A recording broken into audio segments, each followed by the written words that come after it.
Hello and welcome to Side Ventures. My name is Gino, and each episode I'll be talking to someone about things they do outside of their day job that brings joy and sometimes a bit of income into their lives.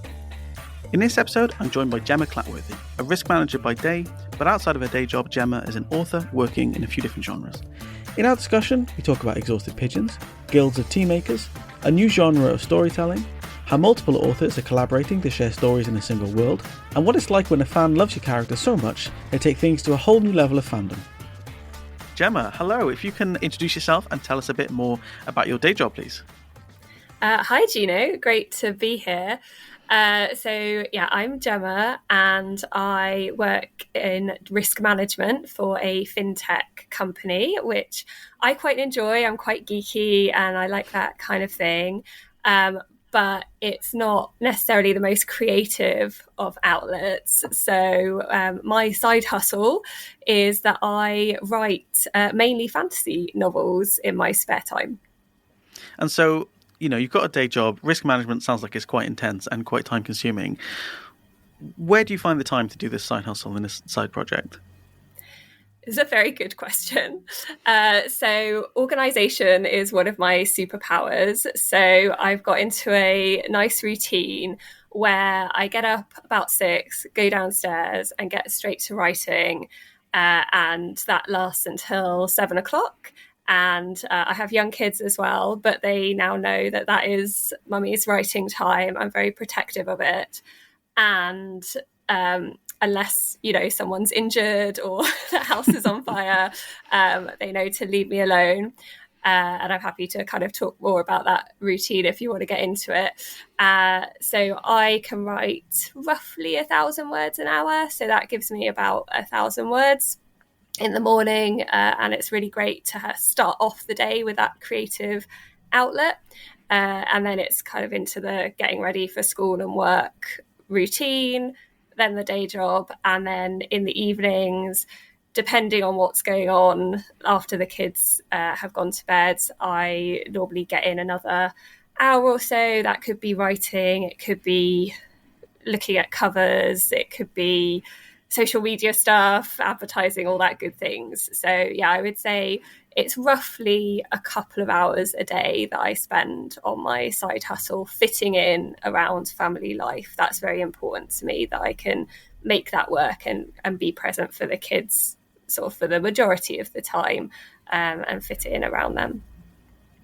Have you always been a morning person, or have you made yourself a morning person so you've got that hour every day?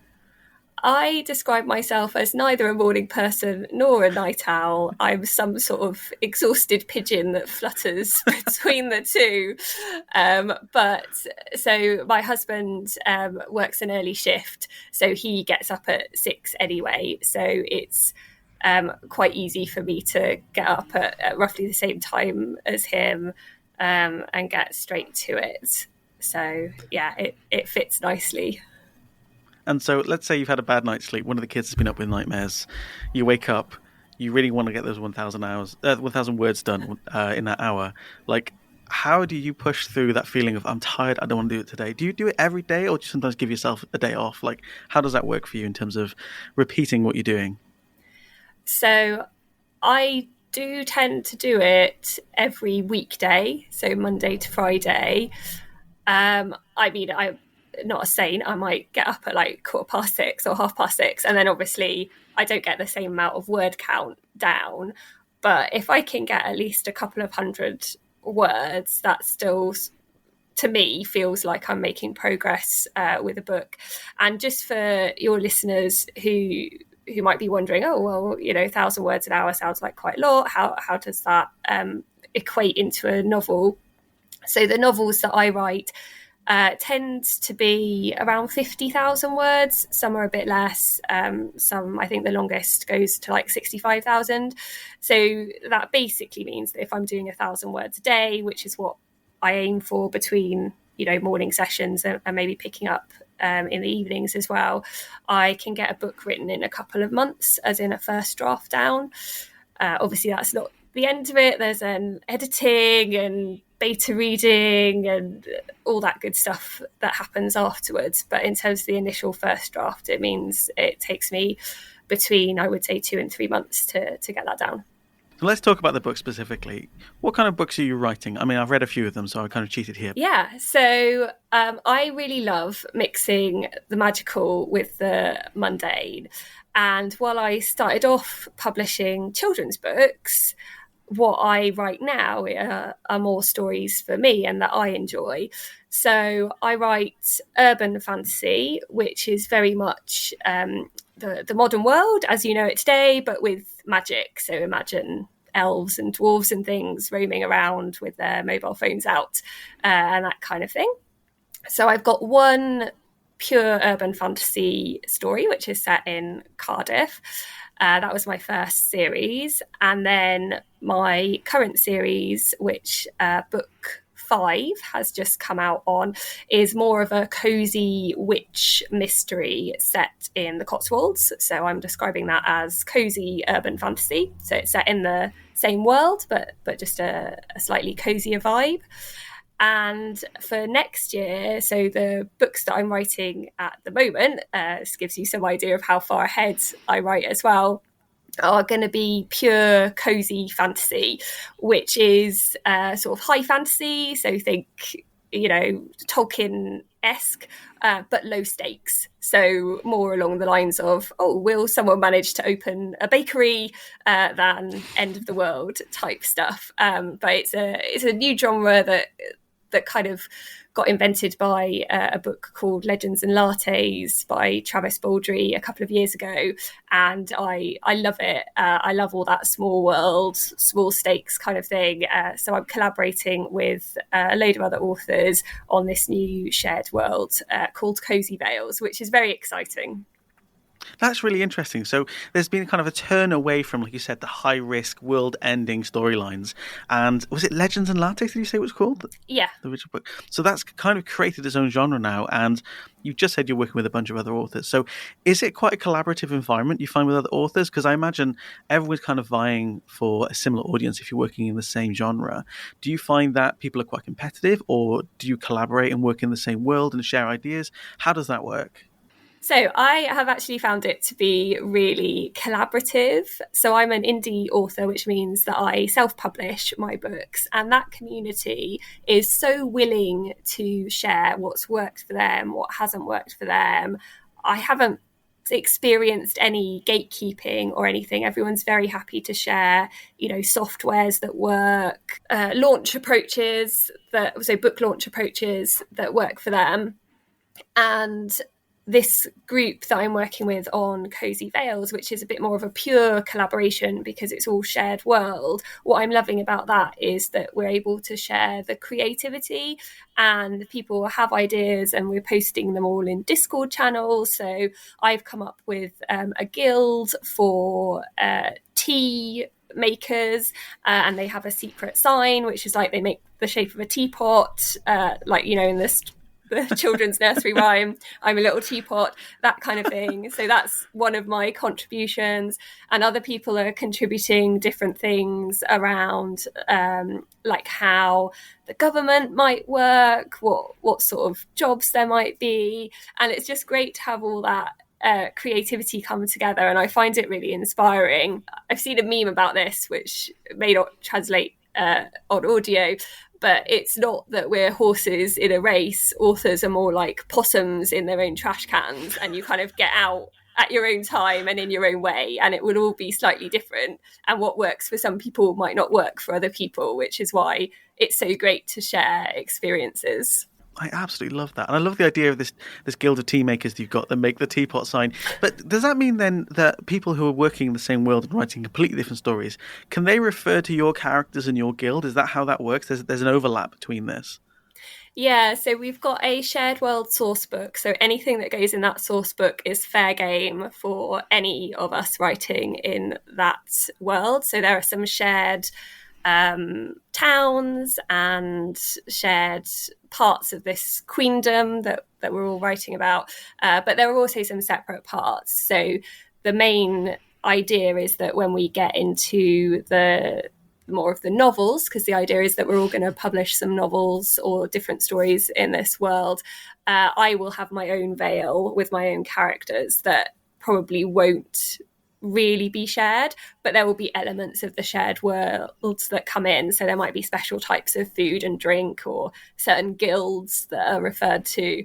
So it's all joined up and overlaps really nicely, but also allows a lot of creative freedom for things that might be different.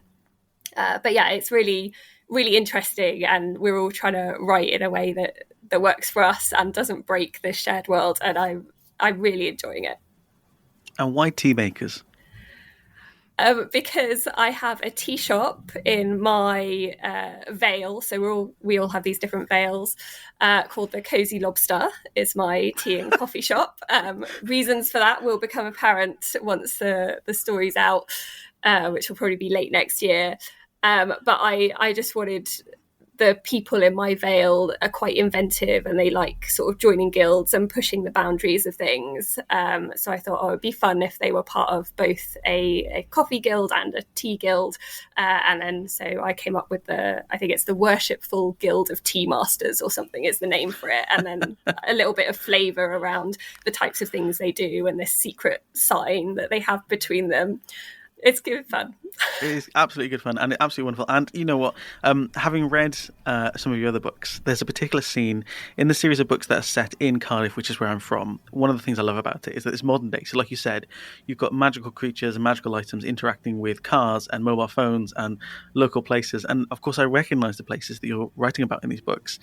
And there's a particular moment in, I think it was the Goat Major pub in Cardiff, when one of the characters is in there and she's talking about, or she's thinking about the things that are happening around her. And I believe there's a moment with, is it a bunch of goblins having a particular celebration? I won't say anything out more. Something happens and then it gets called back slightly later in the chapter. And I literally laughed out loud on the train. I was reading the book on the train and laughed out loud. And I had to explain to the lady next to me why I was laughing. And she looked confused but intrigued at the same time when I had to describe to her what was going on.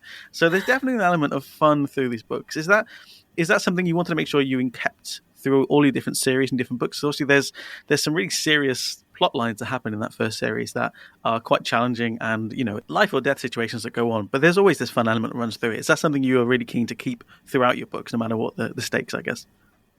Yeah, so I don't like my books to take themselves too seriously. So there's a lot of sarcasm and what I would call kind of quintessentially British humour in there, in terms of, like you say, I think the goblins are having a birthday cake, aren't they, or something like that. I was thinking happy birthday or something. So yeah, I really enjoy writing like that, and like the quieter slices of life I really enjoy going into, which is why cozy urban fantasy and cozy fantasy work so well for me. And the series that you're referring to, so Rise of the Dragons, which is set mainly in Cardiff, one of my readers described that as Bridget Jones meets Lord of the Rings, which I think gives you a good vibe for that series. And then the Cozy Witch series, my Omensford series, which is the one that's on book 5 at the moment and will end up with 7 books. I would describe that vibe as if Jessica Fletcher worked in IT, lived in England and had magic. That's the vibe of that series. So I think from Brilliant. That you can tell that I don't really take myself too seriously. I don't take the books too seriously, and the characters in them don't necessarily take themselves too seriously, or if they do, there's a mocking element to that, which, you know, may or may not reflect some people that that we know in real life. You know, I read the story you put in that anthology about zombies on Monday a few days ago, and it was really interesting because it was a short story in a series of stories in this book. And, you know, you're talking about mixing genres, and this was, you know, the people I may have seen the film and read the book Pride and Prejudice and Zombies, and this to me was Pride and Prejudice and Zombies and vampires in one go. And it ended on quite the cliffhanger. I texted you that night and said, what happens next? I need to know. So I look forward to reading the rest of that story. You mentioned that there might be more to it later on, so I'm really keen to find out more about it. But you mentioned earlier about ebooks. Now, of course, we're talking about this as a side venture for you. You know, you've got your day job, you're doing this in evenings and weekends and first thing in the morning. So as an indie publisher, you're publishing all this by yourself. Is it all on ebooks? Are you doing any kind of printed copies? How does that work for you? How are you doing this as the business side of things? Yeah, so there's loads of ways to do indie publishing, so I'll say that. So what I'm going to share is my experience of what I do. So in terms of ebooks, those are exclusive through Amazon, which means they go in a program called Kindle Unlimited, which people can pay for, and basically you get unlimited access to books that are in it. So you don't have to pay for every ebook that you read. But there are also print copies which are available everywhere. So both through Amazon and through local bookshops. If you ask them to order in copies of my books, they are able to do that. So that's using a program that kind of allows for worldwide distribution of print books, but through a print on demand service. So it's not like there are thousands of books sitting in a warehouse somewhere. It's a particular company called Ingram Spark, if anyone's interested, which is a print on demand. So as they get orders through their system from bookshops or individuals, they print these copies and send them out. There are a lot of pieces to juggle, because although I'm exclusive to Amazon for the majority of my novels, for some of the shorter stories that I do, so I've done one based on a board game, the one that you designed actually with Bevan, Gino, called Ghostal, and that's available everywhere as an ebook, which I've just uploaded through a distributor basically who makes that available everywhere. And the reason for that is very monetary, because in Kindle Unlimited program, authors get paid via page reads. So if anyone does subscribe to that and you stop reading halfway through, what I would say is that you've probably stopped reading an indie author. So maybe just flick through those pages and then they rack up like 0.002 cents or something per page read. It's not a lot that you get. But where books don't have a lot of pages, so where they're more novellas or thinner, that just didn't make financial sense for me to have those in the program. So those are available wide for whatever the flat fee is, and then I get paid a cut of whatever that fee is after the companies have taken their slice. I didn't realize it was per page that you get paid on Kindle Unlimited. That's really interesting. And so, like, financially for you then, like you said, selling the individual books when they're shorter books make more sense. But where you've got the books that are both on Kindle Unlimited and selling the physical copies, which one's more profitable for you?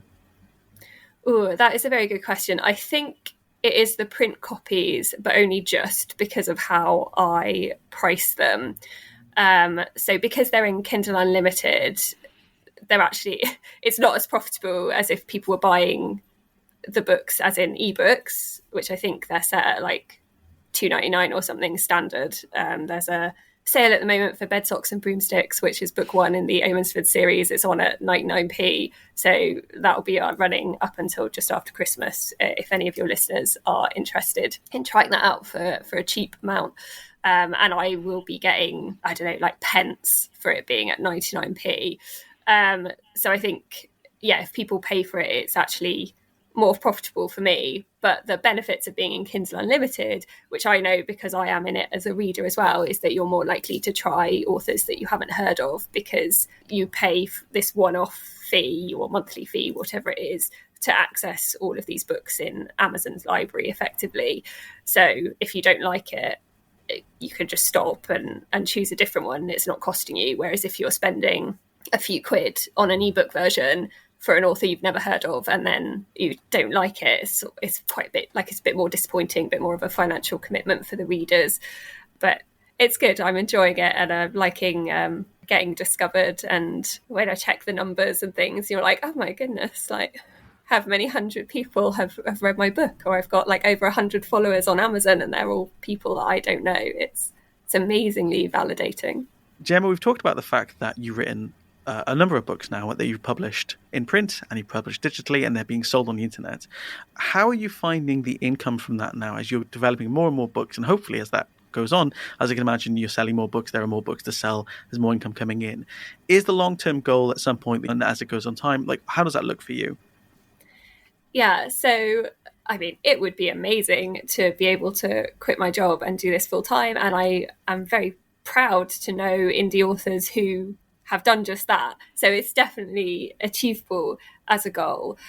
What I would say is that it takes time. So I published my first kids book in 2020, and my first urban fantasy novel, I think 2021, the beginning of 2021. And this tax year, I am aiming to be profitable. Now, it's not going to be a lot. I might be able to buy myself a nice coffee and or tea and a bit of cake or something, but I'll be profitable. So what I would say to anyone who's interested in becoming an author is be aware that there will be some upfront expenses that you need to consider, and think about how you're going to do that while you're also writing and building your business. But there are also loads of cheaper alternatives to doing things as well. So I'll give you an example. For my first covers, I had those custom made, and the very first one was expensive in terms of my Rise of the Dragon series, and I was able to reuse elements then to make it cheaper through the rest of the series. Brilliant. That's one way of doing it. And then for the Omensford series, I discovered a different company that uses more photo manipulation techniques rather than drawing as an artist from scratch, which has brought the cost of those covers down a lot more. So my second series is more profitable than my first series just because of those covers. I'm not even sure I've made all the money back in those covers for the first series. But I very much see this as a long-term thing. It's something I enjoy doing. It's something I want to continue doing, even if it continues only as a side hustle. And yeah, I'm certainly not expecting to be able to give up the day job in the next 5 years. Gemma, you mentioned that your first book that you published was during 2020, and I'm really curious to know if that was as a result of things that were happening in the world at that time, obviously with lockdowns and pandemic, and how that might affect you, and really what inspired you to start writing your first book then? I was very close to burnout, working a full-time job, looking after kids full-time, and felt that I was maybe not myself.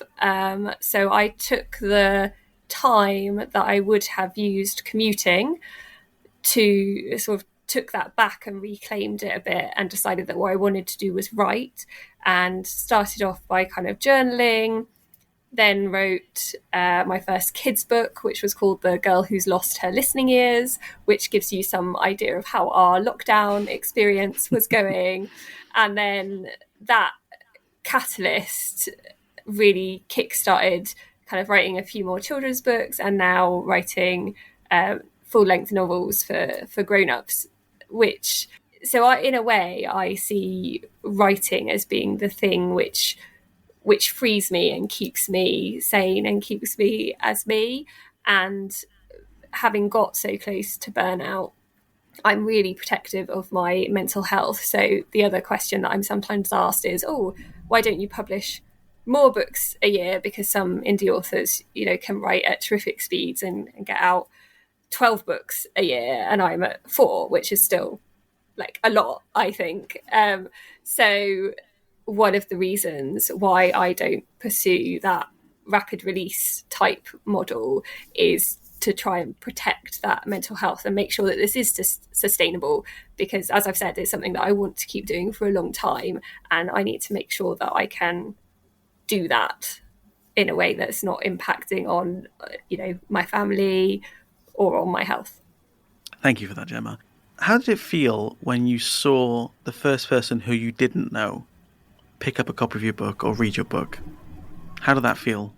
Oh, it's amazing. And I love it when I get tagged on social media for people saying that they've picked up my book, they've really enjoyed it, they've laughed out loud at this bit, or when they drop me an email saying something like that. And I actually had someone who I don't know, and then they cosplayed as one of my characters for Halloween. Wow. And sent a picture, and I was just like, oh my goodness, that is so incredible.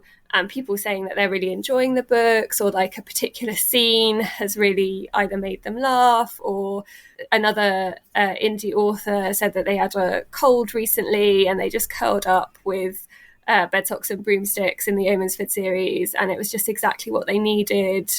Get them through, and it's just like cozy reading, snuggling up with a blanket and a cup of tea and reading one of my books. And that just makes my heart sing, because I love writing. I've always loved telling stories, and to feel that I can do that and bring people a bit of lightness to their life and a bit of enjoyment is amazing. So if anyone's listening thinking, oh, I wouldn't ever email, my favorite author, like, just do, especially if it's something complimentary, which if they're your favorite author, I assume it would be, because it just can give people such a boost. And I certainly love hearing what people think of the books and how they've enjoyed them, and it's just such a wonderful feeling. I mean, it must be quite the compliment to have your peers, another author, speak so highly of one of your books and say how much it really helped them when they weren't feeling well. But to have someone to cosplay as one of your characters, when you think about that, someone's read through your books, they've made notes of details of the look of the character, they've gone out and they've got the clothes and they've got the gear, and they've actually spent the time and effort to go and dress up as one of your characters. That's quite a thing. That's really impressive. Yeah, I was so happy to do that, because for someone to, as you say, make the effort to put all that together, take a picture and send it to me, it was amazing feeling. Definitely an author goal that I didn't even realise was an author goal ticked off. And in terms of goals, now, you're doing this as an indie author. You've written multiple series now. You've got multiple short stories out in anthologies. What's the goal long term? Are you looking to be picked up by a publisher, or do you fully intend to stay as indie, control the process yourself, be able to put out as many books as you want? What's that long term goal? So I am really enjoying being indie for a number of reasons. Control being the most obvious one, because every part of the process I have total control over.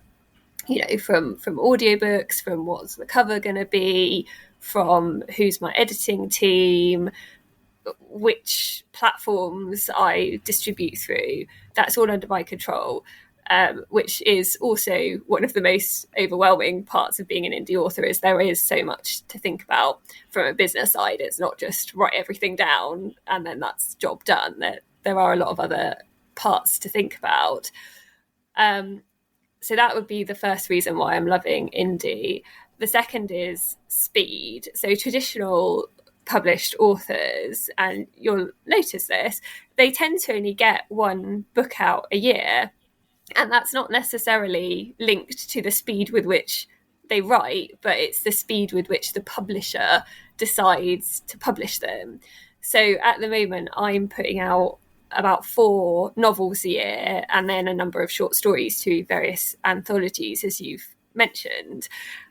So if I was with a traditional publisher, I wouldn't be able to get them out at that speed. And although I write ahead, the idea of being so far ahead and just having a load of books sitting sort of in my drive on my laptop waiting to be published, it just doesn't appeal to me. And thirdly, for anyone thinking about going traditional, and this is not from experience, so I haven't been picked up or been made an offer from traditional publisher, but what I have heard is that the terms, particularly for unknown authors, are not necessarily the greatest financially, and you are expected to do a lot of the marketing and things yourself anyway, which as an indie author I have to do anyway. Mm-hmm. So it seems to me that if I'm putting in all that effort, I might as well try and get as much of the reward from it as possible as well. Now, that's not to say that if someone came knocking on the door and said, Gemma, do you want to be traditionally published, or do you want us to translate your books into a foreign language or something and maybe go after a German market or something like that, I'd definitely be open to having the conversations. But for now, it's really working for me being an indie author.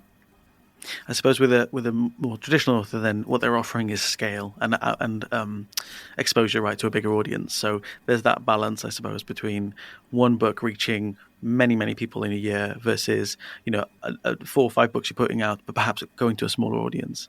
How have you found growing that audience? I'm aware of your social media. There's a Facebook page you've got. You're really involved with your community. I see the lot of work you're putting in with sharing memes, replying to people's comments, posting a lot on Instagram. How have you found that whole process? Because it seems like quite a lot of work. And in anything, it seems almost like a second job on top of the other second job you've got, a third job, if you will. Yeah, social media is definitely, it's really fun. So that's the first thing I'll say. Now that I have, I think, found a bit of a groove with what I like doing, which you'll notice is mainly like memes, or I've recently done a spate of humorous vegetables, which very much links to my cozy mystery series. So when I see them on the news or on comedy programs or something, I'll just snap a picture of the screen and share that with everyone and make a little reference to Harris, who's one of the characters in my books, who always tries to win most humorous vegetable in any show that he goes after, and they tend to be anatomical, shall we say. So yeah, now that I think I understand more about what I enjoy doing and what the community likes to see, because those tend to get some good replies and people sharing their own funny things that they've seen, I do really enjoy it. And I love it when people comment and then I can comment back and we get a bit of a conversation going. And my community, so my bookworms, that's what we're called, spelt WYRM, so a bit more like dragons. They're just such lovely people. And I don't know whether you're part of that group, Gino, but there's lots of memes being posted. Everyone's, I think, got a really respectful but fun vibe to it. I've just introduced kind of a tucked in Tuesday post to that group where we can all share what we're reading that week, which has come up with some quite really great reading recommendations and people sharing, pictures of their Kindle reading list, which is brilliant. So yeah, I really enjoy interacting with the community, and when people email me in or when they comment on stuff like that, it's brilliant. The part that I am less good at is TikTok, which is little videos. I haven't quite cracked what that looks like for me in a way that's sustainable and enjoyable. Yeah, it's good fun and I enjoy it. I have to admit, I am one of Gemma's bookworms, and my particular favourite is Meme Monday. And in fact, throughout the week, if I see a good meme, I will save it and hold it onto Monday and post it in the comments. We've talked a lot about the storytelling and I guess the way you're developing your stories.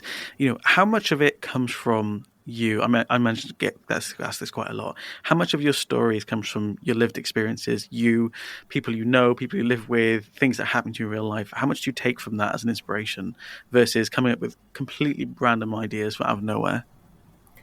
Okay, so firstly, I will say that all my characters are fictional and there's no resemblance to people living or dead. So now that legal part's out the way. But I absolutely get inspiration from everyone in my life and people I meet. And what I would say is that I don't think I put people in books as entire characters, and that a lot of my characters have different elements of myself in as well, or perhaps the self I wish I could be. So I'll give you an example. In my Rise of the Dragons series, there's a character called Agent Jones, who she doesn't take any rubbish from anyone. She's always in charge, always knows what to say and do, and she is brilliant. She heads up the Magical Liaison Office department in Cardiff, and she's very in charge, controlling type character. She is the person that I wish I could be a lot of the time when you're dealing with people on the phone, or you want things to happen and they're not happening as quickly as you'd like, and she would definitely not stand for any of the rubbish that I find myself standing for in a lot of my life. So yeah, there's definitely elements of that in the characters, but I don't think there's any one character that I would say maps onto a particular person in any of my books. But there's lots of inspiration that I've taken from people in my lives, in my life even, to do that. And if we've got time, let me tell you the inspiration for Amethyst, who's the main character in the Rise of the Dragon series, so that you get some idea of where I got that from. So the idea for her came from a Dungeons and Dragons game that I played with some good friends in university. And a friend of mine played a barbarian who, her attitude was very much, let's just get on with this. Don't even worry about it. I'm just going to do it, whatever the thing was, not always with great consequences. And that vibe is definitely the vibe that the main character, Amethyst, in the Rise of the Dragons has. So she is a half dwarf, and her motto is, don't even worry about it, even when it's something she probably should really be worried about. But that gives you an idea of some of the areas where I draw inspiration. You mentioned Dungeons and Dragons there. Now, that's a whole conversation for another interview at some point, because that is a huge topic. Do you find that for those who understand Dungeons and Dragons, because I don't think we've got time to explain it here, has that been an influential element to the way you tell stories? Because obviously you're playing a very narrative-based game there. That's effectively what Dungeons and Dragons is. How do you find that's influenced as well the way you're writing? Yeah, so I think being an author is like Dungeons and Dragons, but for people who want to control all the characters, exactly what they say and what they do all the time, which you can't do in a role-playing game because you're playing with other people who have free will. So it's definitely... well, I really enjoy playing Dungeons and Dragons, and I also really enjoy writing. And there are a few things that where I play Dungeons and Dragons and I've sort of got in the back of my head, that would be really funny to put into a book, but the right book and the right time. So I don't try and shoehorn everything in. But it's also helpful for things like developing characters. So I got for Christmas the other year a load of character development sheets, just blank ones put together in a book, which I've started to use for some of my series and my characters. And they're very similar to D&D, Dungeons and Dragons role-playing character sheets. They don't have the dice and the stats, but things like what's the quirks, what's the personality traits, what's driving them, and the basic descriptors, height, eye color, etc. So there are definitely some parallels. Gemma, I normally ask people what advice they give people who would want to try doing this for the first time, but you've already given loads of advice to new people listed throughout this interview. What I am keen to know is, if you could go back to when you first started doing this, what would you change or do differently that you've learned since then? So I would probably read a couple more craft books before I started. So I published my first novel partly because I was up against a deadline, because I had made it into an anthology with a group of very successful indie authors. But you could only be in that anthology if you had a published book out. So I sort of rushed. In a way, it was great because it was the real catalyst to get me to actually put my work out there instead of sitting on it. In another way, I wish I had taken some time to kind of read some craft books, because there's a couple of bits that I would definitely change in terms of the ending of book one of the Rise of the Dragon series if I was rewriting it. But I don't think I will now, because I'm really proud of it. It's the first full-length novel that I've ever published, and it does show that journey as an author as well. So I prefer to take the lessons. I mean, I read the first book and got to the end of it and immediately ordered the second one, so I don't think there's any issues with the end of the first book. I wouldn't worry too much about that, Gemma. I'm going to wrap things up now, and I'm going to put links to your Amazon and your social medias in the show notes. So if anybody wants to follow, please do. And what's really interesting was that I was actually talking to someone before we recorded this interview about the fact that I was interviewing you. And while I was talking to him, he was so interested by the stories that you were writing, he literally went on Amazon, stood next to me and ordered one of your books. So if anybody else wants to join him and order some of your books, I will put the links in the show notes to your Amazon page and to your social media so that people can find you.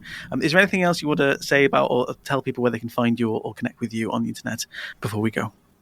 Yes. So if you want free stories, so I have a free prequel novella to the Rise of Dragons series, and I've got a couple of free adjacent novellas around the Omensford series, then please do join my mailing list. You can unsubscribe straight away afterwards if you don't like my style of writing. Tell people that. That's entirely fine. But yeah, find me at www.gemmaclatworthy.com, join the mailing list, and you'll get some free books. And I try and do a couple of free things every year at least. And the other shout out I want to give is to the upcoming anthology in the Cozy Veils world, cozy spelt with a Z, the American way. So if you sign up at www.cozyveils.com, you'll sign up to the mailing list and get alerted to when that's out.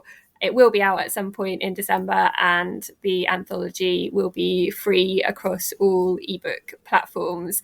So you can try out, I think there's 9 or 10 of us, different authors, so you can see all of our writing styles, get into the world, and yeah, snuggle up with a blanket and a cup of tea and enjoy that anthology. Wonderful. Thank you. Gemma Clatworthy, thank you very much for joining us today and telling us all about your story. And I look forward to reading the next book in the series. Thank you so much for having me. Thank you for listening. If you'd like to hear more episodes of Side Ventures, make sure to subscribe wherever you're listening to this podcast. Links and information from this discussion are in the show notes. And if you think you know someone who might like the show, please enjoy sharing this episode with them. If you have any feedback or you have a side venture you'd like to discuss on the show with me, please send an email to gino@sideventures.co.uk. Finally, if you'd like to support the show, please rate and review Side Ventures on Apple Podcasts, as it helps other people to find us. Thank you.